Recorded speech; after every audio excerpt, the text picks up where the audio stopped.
नमस्कार प्यारे साथियों, जैसा कि आप सभी जानते हैं पटवारी के पदों को स्वीकृति मिल चुकी है और चूंकि पद सभी विद्यार्थी कह रहे हैं कि सर पद थोड़े से कम हैं, तो अब आपको जो तैयारी करना है इस तैयारी में बहुत सतर्कता के साथ आपको तैयारी करनी है। अगर आप 1% भी कहीं पर मात खाते हैं तो यह आपके सिलेक्शन से खुद को आपको दूर कर देगी।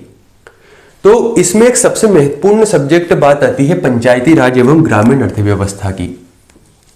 पंचायती राज व ग्रामीण अर्थव्यवस्था, है ना।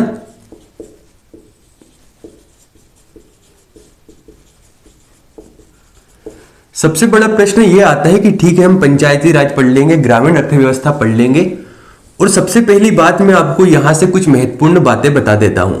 जैसे अगर मैं हिंदी की बात करूं तो हिंदी में अगर आप 20 प्रश्न है तो 20 में से 20 ला सकते हैं कम से कम पढ़कर और बहुत अच्छे ढंग से बहुत कम समय में। कंप्यूटर की बात करूं तो कंप्यूटर में भी आप 20 में से 20 ला सकते हैं। मैथ्स अगर आप सही से इसका रिवीजन करते हैं, सही से इसकी प्रैक्टिस करते हैं तो 20 में से 20 अंक आप ला सकते हैं पटवारी के एग्जाम में। लेकिन जब पंचायती राज और ग्रामीण अर्थव्यवस्था की बात आती है तो इसे कितने ही डिटेल में पढ़ लीजिए। अगर मैं 17 के हिसाब से भी बात करूं, जब 2017 में एग्जाम हुआ था तो लोगों ने जहां पर मात खाई वो सब्जेक्ट था पंचायती राज। 2017 के एग्जाम में लोगों के जो अंक थे 12, 10, 8 ये अंक थे पंचायती राज व्यवस्था एवं यहां पर ग्रामीण अर्थव्यवस्था के अंतर्गत। यानी कहीं ना कहीं हमें इस पंचायती राज को बहुत अच्छे ढंग से पढ़ने की जरूरत है। तो मैं कहूंगा कि आपको पंचायती राज पढ़ना है तो बहुत सारे विद्यार्थियों के प्रश्न ये आते हैं कि सर इसे पढ़ना कैसे है, इसके प्रश्न आखिर सोल्व कैसे होंगे, उसके ऊपर तो कभी चर्चा कीजिए। कि ठीक है, हमें पता है कि हमें पंचायती राज पढ़ना है, ग्रामीण अर्थव्यवस्था पढ़ना है, लेकिन पढ़ना कैसे है ये सबसे बड़ा पॉइंट यहां पर निकल कर आता है। तो किन किन बातों को ध्यान रखना है, पंचायती राज को कैसे पढ़ना है और कहां कहां आप इसमें गलतियां कर सकते हैं, इन चीजों के ऊपर हम डिटेल में बात करेंगे।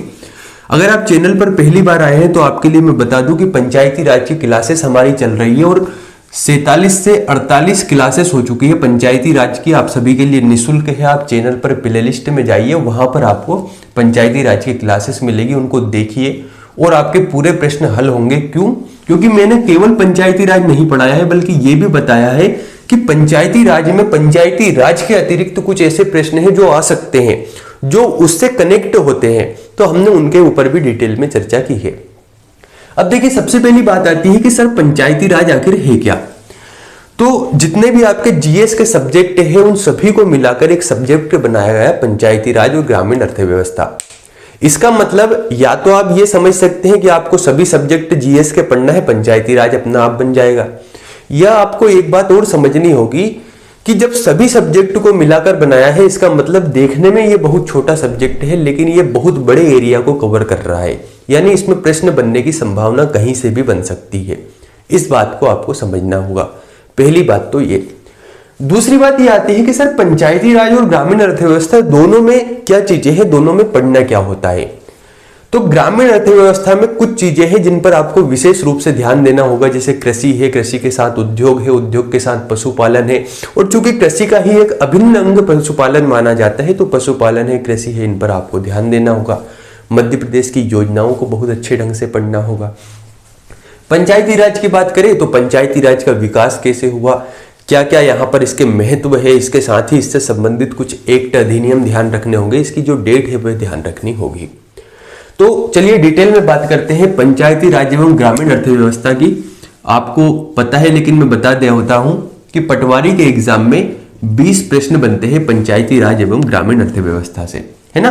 तो 20 प्रश्न बनेंगे पंचायती राज में या पंचायती राज एवं ग्रामीण अर्थव्यवस्था से। तो ये तय मानकर चलिए कि 10 प्रश्न आपके पंचायती राज से बन जाने हैं और 10 प्रश्न बनने हैं ग्रामीण अर्थव्यवस्था से। एक ही सब्जेक्ट है, एक ही सब्जेक्ट का नाम है पंचायती राज एवं ग्रामीण अर्थव्यवस्था। तो अब इसके ऊपर डिटेल में चर्चा करेंगे कि आखिर इसे पढ़ना कैसे है, इसके बारे में हम थोड़ा सा देखते हैं। जब पंचायती राज की बात आती है तो पंचायती राज कुछ और नहीं है, बल्कि हम जब भारत की राज्य व्यवस्था यानी हमारे जो कॉन्स्टिट्यूशन है, हमारा जो संविधान है, जब इसके ऊपर चर्चा करते हैं, इसके बारे में जब हम समझते हैं तो वही एक पोर्शन, उसका एक छोटा सा अंग निकल कर आता है पंचायती राज। यानी कहने का मतलब यह कि जब आप पंचायती राज को पढ़ें तो पंचायती राज के साथ ही आपको कॉन्स्टिट्यूशन यानी कि पॉलिटी को भी पढ़ने की जरूरत है ना। अब आप कहेंगे सर ये तो थोड़ा सा टफ टास्क आपने दे दिया। हो सकता है आपको टफ टास्क लगे, लेकिन जब मैंने पंचायती राज पढ़ाया तो पंचायती राज को मैंने ऐसे ही पढ़ाया है कि जहां जहां पॉलिटी का कोई अनुच्छेद महत्वपूर्ण मुझे लगता है कि जो पंचायती राज के दृष्टिकोण से महत्वपूर्ण है, मैंने वे चीज भी इसमें कवर कराई है।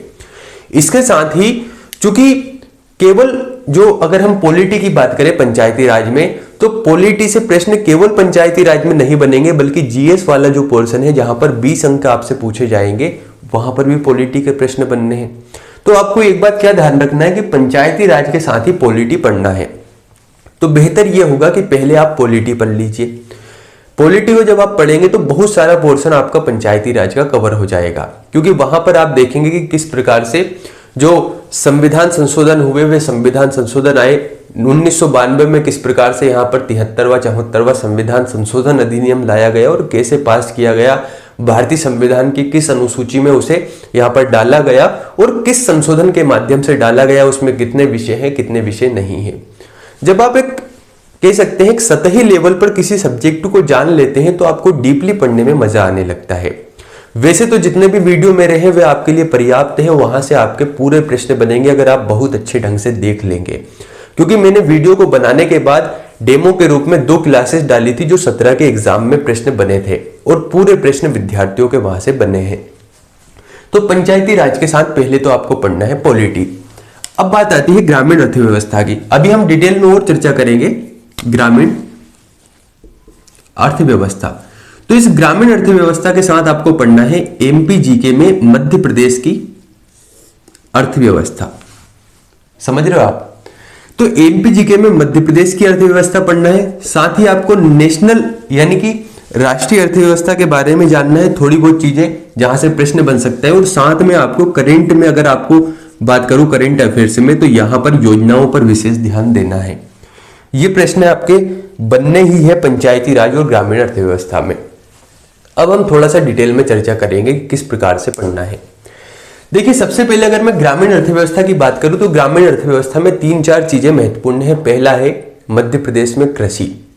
मध्य प्रदेश में कृषि सबसे बड़ा टॉपिक है और जब आप मध्य प्रदेश में कृषि पढ़ेंगे तो इसमें देखिए आपको केवल उन चीजों पर ध्यान नहीं देना है कि कौन सी फसलें होती है, कि आप जानते हैं सोयाबीन है, गेहूं है, चना है, बाजरा है, ज्वार है, इस पर तो ध्यान देना ही है, लेकिन इससे संबंधित क्या कोई यहाँ पर ऐसी रिसर्च हुई है, रिसर्च के साथ ही इससे संबंधित योजनाएं कौन कौन सी है, इनके ऊपर विशेष रूप से ध्यान देना है। क्योंकि सभी जानते हैं कि मध्य प्रदेश को सोया प्रदेश के नाम से भी जानते हैं, तो डायरेक्ट इतना सरल प्रश्न तो अब बनना नहीं है। तो हमें यह देखना है कि सोयाबीन की किस्में कौन सी है यहाँ पर, यानी सोयाबीन जो है, सोयाबीन की अगर हम बात करें तो इसकी वेराइटीज कौन कौन सी है उसके बारे में हमें जानना है।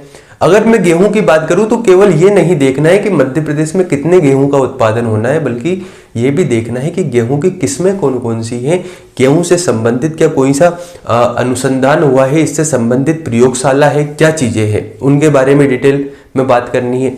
इसके साथ ही जब आप लिंक करके पढ़ेंगे तो फिर ये भी देखना है कि क्या सिंचाई के लिए, गेहूं की सिंचाई के लिए कोई सी परियोजनाएं हैं, उनके ऊपर अच्छे से कवर कर लीजिए। फिर मध्य प्रदेश की कृषि को पढ़ने के बाद पशुपालन को आप पढ़ेंगे, तो पशुपालन से संबंधित योजनाएं कौन सी है, इनसे संबंधित पहली चीजें क्या क्या हुई है, इसके बारे में डिटेल में चर्चा करनी है। फिर जब आप कृषि का टॉपिक करेंगे तो कृषि मिट्टी से संबंधित होती है, तो मध्य प्रदेश के भूगोल को आपको पढ़ना होगा, तब जाकर आप वहां की मिट्टी को समझ पाएंगे। तो मध्य प्रदेश के भूगोल में आपने देखा लेटेराइट मिट्टी यहाँ पर है, काली मिट्टी यहाँ पर है, इसके साथ ही लाल पीली मिट्टी यहाँ पर है।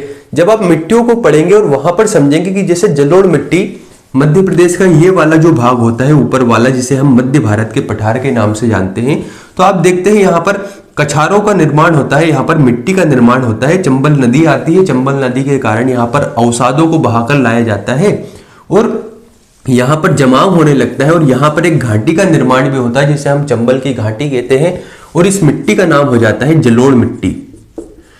और जलोढ़ मिट्टी का निर्माण चूंकि इस मृदा से हुआ है इसलिए ये सबसे उपजाऊ मिट्टी होती है और इसकी प्रकृति उदासीन होती है, यानी इसका पीएच मान अगर हम बात करें तो इसका पीएच मान 7 होता है, यानी इसका पीएच मान उदासीन होता है।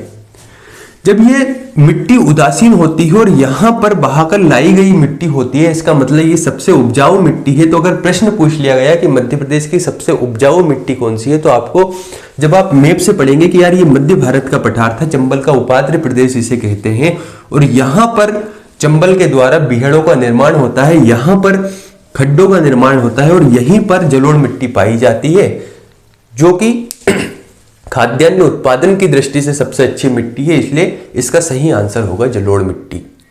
फिर आप आते हैं काली मिट्टी के बारे में कि मध्य प्रदेश में सर्वाधिक क्षेत्र इसी का है। अलग अलग भागों में कहीं गहरी काली मिट्टी है, कहीं पर मध्यम, कहीं पर छिछली काली मिट्टी है। फिर आप देखते हैं लेटेराइट मिट्टी पर, फिर आपको पता लगता है कि यार इसमें तो मसालों की खेती होती है। और मसालों की खेती कहाँ पर होती है? अब मान लीजिए प्रश्न ये नहीं पूछा कि मसालों की खेती के लिए कौन सी मिट्टी उपयुक्त है, लेकिन प्रश्न ये पूछ लिया कि मसालों की खेती के लिए सबसे फेमस या प्रसिद्ध जिला कौन सा है, या बागवानी यानी चाय की खेती के लिए सबसे प्रसिद्ध जिला कौन सा है। अगर मिट्टी पड़ी है, आपने चीजों को लिंक किया है, तो आपको समझ में आएगा कि यार लेटेराइट मिट्टी यहां पर पाई जाती है और इस मिट्टी में बागानी या बात कर सकते हैं चाय की कृषि की जाती है। इसका मतलब यह कि इसके लिए फेमस जिला भी यही होना चाहिए। तो थोड़ी सी डायनेमिक अप्रोच आपको लगानी होगी, केवल आपको रटना नहीं है, समझना भी है। कि अगर मैं कह दूं कि सबसे ज्यादा बात कर सकते हैं इस मिट्टी की खाद्यान्न उत्पादन की, जो सबसे ज्यादा बात कर सकते हैं, सबसे ज्यादा खाद्यान्न उत्पादन के दृष्टिकोण से जलोढ़ मिट्टी फेमस है, तो अब मैं आपसे पूछ लूं कहां पर पाई जाती है जलोढ़ मिट्टी। तो अगर आपने इस क्षेत्र को देखा है, मैप से समझा है, तो आपको पता होना चाहिए कि यार भिंड, मुरैना, ग्वालियर वाला जो जिला है, यहाँ पर श्योपुर वाला जो क्षेत्र है, क्योंकि यहाँ पर चंबल के द्वारा इसका निर्माण किया जाता है, तो कहीं ना कहीं यहाँ पर ये मिट्टी पाई जाएगी। इसका पीएच मान ये होता है। फिर जब आप मिट्टी को पढ़ लेंगे, तो मिट्टी को पढ़ने के बाद मध्य प्रदेश को उद्योगों को देखना है कि सबसे पहले शक्कर मिलें कहाँ पर स्थापित हुई, यहाँ पर वस्त्र उद्योग कहाँ पर स्थापित हुए, और उद्योगों के देखने के बाद एक एक चीजों के बारे में डिटेल से पढ़ना है। फिर यहाँ पर पहुंचना है योजनाओं के बारे में। कई विद्यार्थियों के कमेंट आते हैं कि सर योजनाओं को पढ़ा दीजिए। मेरा आपसे एक ही सजेशन है कि योजनाओं को सबसे अंत में पढ़ना है आपको। उसके पीछे कारण क्या है? योजनाओं में होते हैं फैक्ट, और जब फैक्ट आप पढ़ते हैं तो फैक्ट बार बार भूलते हैं। जितने भी थ्योरी वाली चीजें हैं वो अभी पढ़ डालिए, और जब एग्जाम से 1 या 1.5 महीने आपका बचे, फिर योजनाओं पर आपको काम करना है, क्योंकि आप कितने ही फैक्ट रट लीजिए, आप बार बार भूलेंगे। तो हमें हमारे समय का ऐसे सदुपयोग करना है, हमें हर चीजों को सोचकर चलना है कि मेरा समय कहाँ पर जा रहा है, मुझे इसको किस प्रकार से इसका उपयोग करना है। पता लग रहा है आप योजनाओं में लगे हैं, 5 दिन बाद फिर भूल गए, फिर 5 दिन बाद भूल गए, तो बेहतर है कि थ्योरियों को थोड़ा सा समझ लिया जाए, लास्ट में हम योजनाओं को पढ़ेंगे। तो ग्रामीण अर्थव्यवस्था आपको ऐसी पढ़नी है। मैं पूरी चीजें कवर कराऊंगा, लेकिन आप खुद से पढ़ना चाहते हैं तो आपको ऐसे पढ़ना है। पंचायती राज की बात करें तो थोड़ा सा पॉलिटी को पहले पढ़ लीजिए, कुछ चीजों को समझ लीजिए। वो पंचायती राज के 3 या 4 टॉपिक है। उसके बाद हमें पटवारी के बारे में जानना है कि पटवारी के बारे में यहाँ पर मुख्य बातें कौन कौन सी है, उसके बारे में समझेंगे। और पंचायती राज में चूंकि मैं 47 से 48 क्लासेस ले चुका हूँ पंचायती राज की, तो आप वहां पर देख सकते हैं कि पंचायती राज आपको कैसे पढ़ना है। थोड़ी सी बातें बता देता हूं कि कुछ आर्टिकल्स आपको देखना है। इसके साथ ही ये समझना है कि चूंकि अगर आप गांव से हैं तो गांवों में आपको देखना है कि कैसे यहाँ पर प्रशासन हो रहा है, सरपंच का चुनाव कैसे हो रहा है, उप सरपंच का चुनाव कैसे हो रहा है, यहाँ पर मतदाता कौन है, मतदाता के साथ ही उम्र उनकी क्या क्या होती है। फिर आपको ये देखना है कि ब्लॉक स्तर पर क्या है, जिला स्तर पर क्या है। जब आप चीजों को लिंक करेंगे तो आपके प्रश्न सही होने लगेंगे। उम्मीद करता हूं कि पंचायती राज को अब आप ऐसे ही पढ़ेंगे। अब भी अगर आप बात नहीं मानते हैं तो ये मानकर चलिए कि आप कितना ही पढ़ ले, आपसे प्रश्न सही नहीं होना है, क्योंकि आप कब तक फैक्ट को रटेंगे, जब तक आप चीजों को नहीं समझेंगे। मैं इसीलिए लिंक करके पढ़ाता हूं कि अगर पंचायती राज में कोई टॉपिक आया है तो वही टॉपिक पॉलिटी में कहां पर है, वही टॉपिक एमपी जीके में मध्य प्रदेश की जब हम यहां पर बात कर सकते हैं राज्य व्यवस्था के बारे में पढ़ते हैं कि हाँ राज्यपाल के संबंध में प्रावधान इस आर्टिकल में किया गया है। इसके साथ ही फिर हम उसी को कृषि से संबंधित जोड़ते हैं कि कृषि से संबंधित कौन सी योजना है। उसके बाद पुनः हम पंचायती राज पे पहुंचते हैं तो चीजें लिंक हो जाती है, जो कि एक बेहतर माध्यम है हमारी पढ़ाई का। अगर आपको पढ़ाई करना है तो लिख करके आपको पढ़ना होगा, तभी सिलेक्शन ले सकते हैं। आज के लिए इतना ही रखते हैं। पंचायती राज को आपको ऐसे ही पढ़ना है। अन्य सब्जेक्ट के ऊपर भी बात करेंगे और एक चर्चा और हम करेंगे कि अब पटवारी की तैयारी कैसे करना है, क्योंकि थोड़ा सा ये मुद्दा जब आप पोस्ट को देखते हैं कि सर कहते हैं कि सर पोस्ट बहुत कम है, तो हमें तैयारी थोड़ी सी बेहतर ढंग से करनी होगी, मेहनत हमारी बढ़ानी होगी, एक एक चीज़ों पर विशेष रूप से ध्यान देना होगा और डिटेल में मैं चर्चा करने वाला हूँ। लेकिन अगर पहली बार आए हैं तो चैनल पर एक बार लाइक जरूर करें, सब्सक्राइब व कमेंट करके बताइए वीडियो कैसा लगा। अगर आपको सही लगता है तो मैं हर सब्जेक्ट के ऊपर चर्चा करूंगा, चाहे लुसेंट कैसे पढ़े, लुसेंट के साथ ही अन्य सब्जेक्ट जैसे कि हिंदी को कैसे पढ़े, मैथ्स को कैसे हमें प्रैक्टिस करना है, इसके साथ ही कंप्यूटर को कैसे पढ़ना है, सबके ऊपर डिटेल में चर्चा करूंगा। बहुत बहुत धन्यवाद।